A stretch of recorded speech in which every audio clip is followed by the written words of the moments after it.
GSXR600. This will start with the front end. You can see here I've got the alpha braided stainless lines. I bought these online now for a 2000 GSXR. There's two things with these. So you get the bolts for the master cylinders and for the brake down below. Well, unfortunately, the new shiny bolts you get, on my bike, they were different thread pitches, so I was only able to use about half the bolts. Also, this top line, it's a little long, so I kind of had to zip tie it in with pieces of rubber and stuff to get it to fit good. Also, your crossover piece here is too long. It's much longer than stock, and since it's braided, it's really hard to get to do what you want it to do. But when there's a will, there's a way to do it. So you'll see here, come down, got to come down over here, it kind of holds back up in here. Also what I've done is I bought a couple sets of alpine LED strip lights, and they're cut to length, and you'll see what I'm talking about here. So we've got our headlight on. So those are nice. They light up the whole inside of the front end. Of course, we still have our blinker on the outside, but it just makes you a little bit more visible. We go left side. So those are really bright at night, by the way. So coming over, come over to the Woodcraft rear sets. Again, these are Woodcraft rear sets. Now with your stock rear sets, you've got a return spring here. That helps activate your tail light when you hit the rear brake.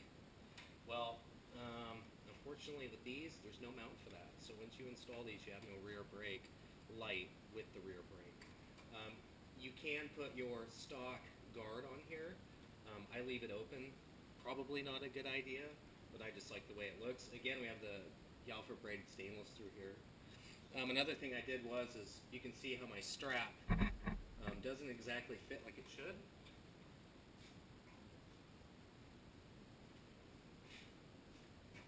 And that would be because I cut 4 inches off of that pipe. So that pipe used to come out to here. I had to adjust my idle after I did it. I got all the new packing in. It sounds a little bit more like a Formula 1 car now. It's not as deep. It's definitely a little unique.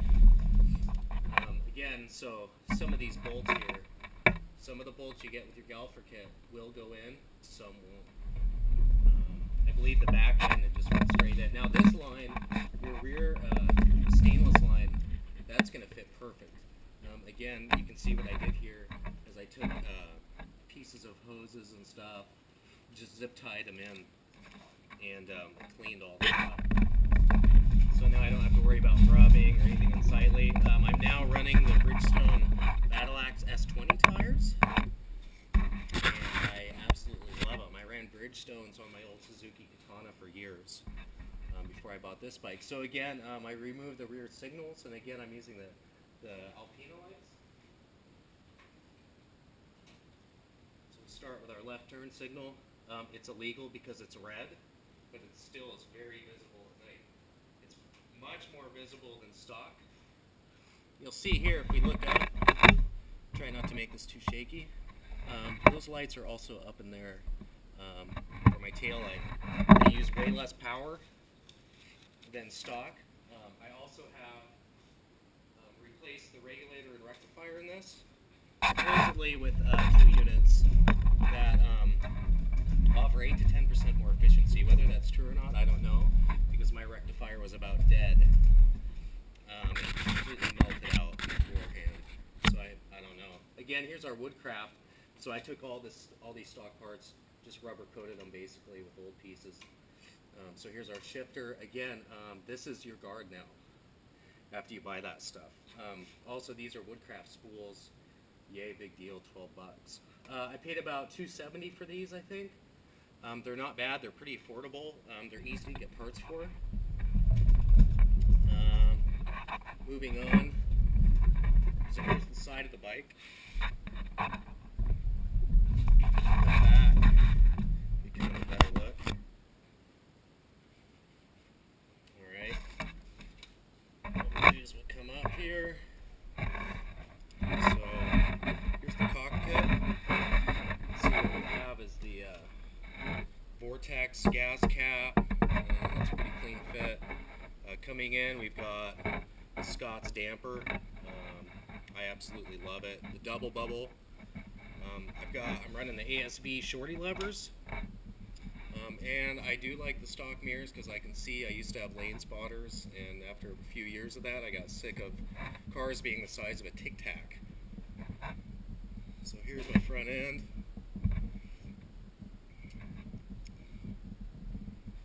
You can see I've got some nerdy pinstriping, some stuff's painted. I painted the headers with engine paint. We're blue up in here.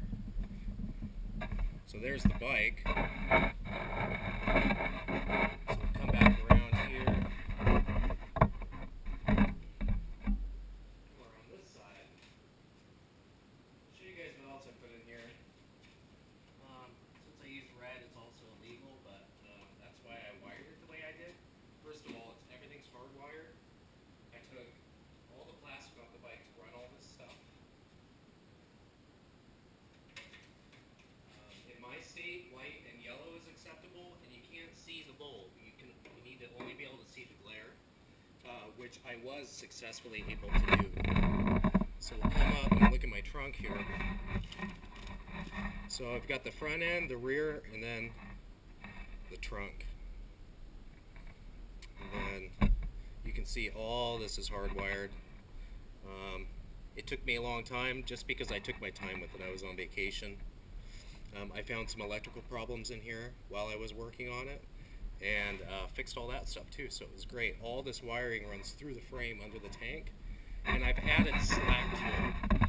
And the reason I've done that, of course, is you've been riding for a while. It's inevitable that you drop your tank or get caught on something while you're working on the bike. That way, if you get caught on a wire, you don't rip all your wiring back out. So it's kind of made with dummy slack.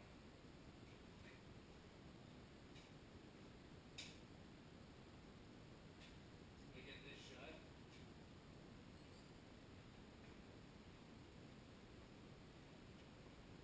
So again, we've got our come back to the front light.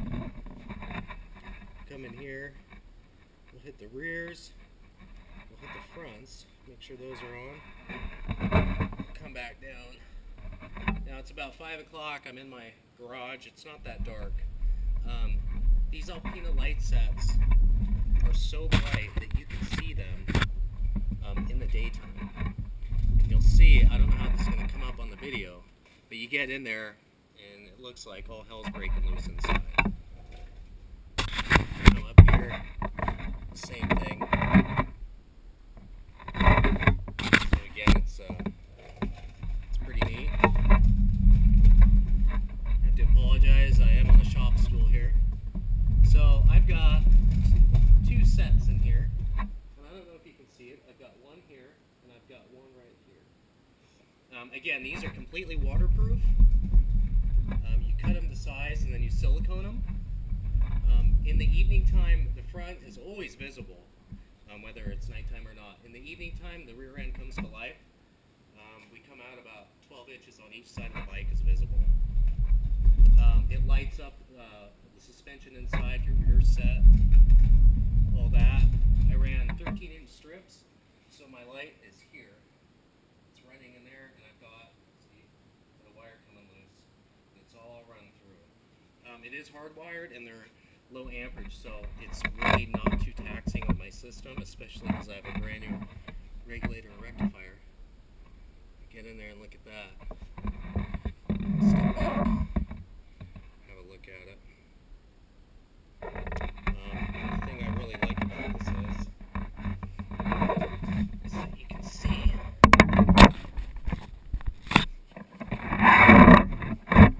through those air vents in the front end. I'll just show you, it's pretty awesome at night. When you're out ripping around with those turn signals. The full package. It's a little bit darker right here, you can see better. It's pretty effective. We take it around to the back end. Come up. I also did put chrome R in there, just because I'm a nerd like that. I thought it looked good. It's for like a Chevy Silverado or something. So here's our trunk light that I mounted. It's all hardwired. I kept it on the right, and I still have an extra slot if I choose to run something else. This way I can, if I get pulled over, they can't make me snip the wires because I can just shut them off right here. So the idea is we're bound to get pulled over in my state, Washington, using that stuff. So if I'm going to put $150 into it, might as well make it so I can shut it off.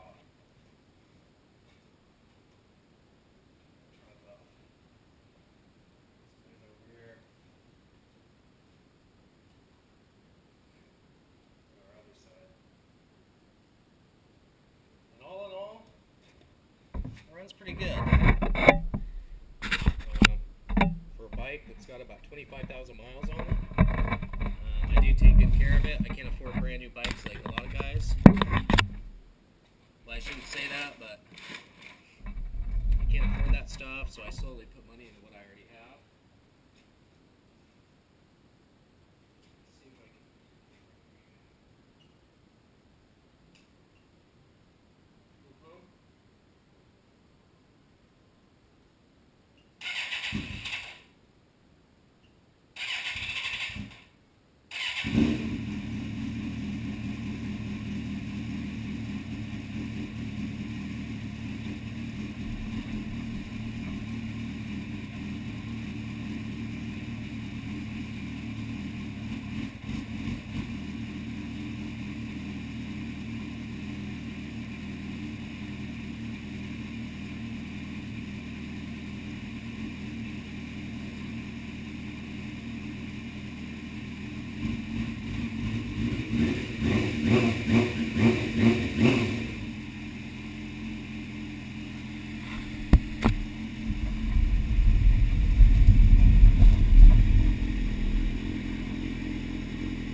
That's idle right there.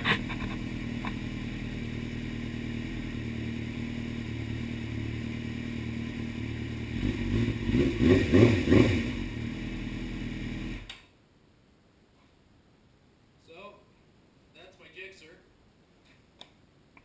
My next video, we'll go take it for a ride.